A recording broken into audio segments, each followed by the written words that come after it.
Ассаламу алейкум ва рахматуллахи ва баракатух. Мир вам, милость и благословение Всевышнего. Сегодня мы покажем, как приготовить арабскую кашу тальбина. Эту кашу рекомендовал сам пророк Мухаммад, саллаллаху алейхи вассалям. Здесь у меня ячменная крупа грубого помола, ровно 150 грамм. Здесь ровно 1 литр кипяченого молока. Тальбина готовится только на молоке. Для мусульман всего мира скоро наступает священный месяц Рамадан, во время которого мусульмане обязаны держать пост. И ячмень в этом деле очень хорошо помогает, он дает силы и насыщение. Дополнительными ингредиентами каши будут выступать финики и просто мед. Итак, начинаем готовить. Бисмилля. В казанчик наливаем 800 грамм молока и ждем, когда оно закипит. Пока закипает молоко, произвольными квадратиками нарезаем финики, предварительно удалив косточку.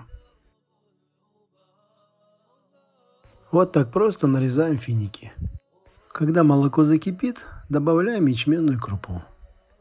При помощи венчика все хорошенько размешиваем, чтобы не было комочков. В крупу я добавил ровно 150 грамм. Засыпав крупу, начинаем варить нашу кашу. Ровно 10-12 минут. Варим кашу на среднем огне, постоянно помешивая. Через 10-12 минут убавляем огонь до самого минимума. Добавляем финики, все хорошенько перемешиваем и варим еще 1 минуту.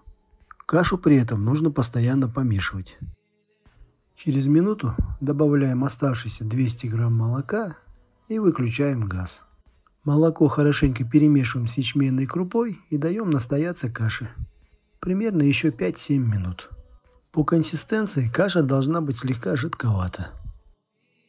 К готовой каше обязательно добавляется мед. Люди, которые будут держать пост, могут употреблять тальбину и во время сухура, и во время ифтара. Во время сухура мед лучше не добавлять, иначе человека будет мучить жажда.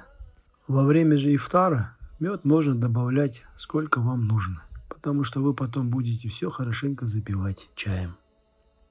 Также тальбину можно употреблять и в любое другое время, не только во время поста. Поэтому питайтесь правильно и будьте здоровы. Ассаламу алейкум ва рахматуллахи ва баракатух.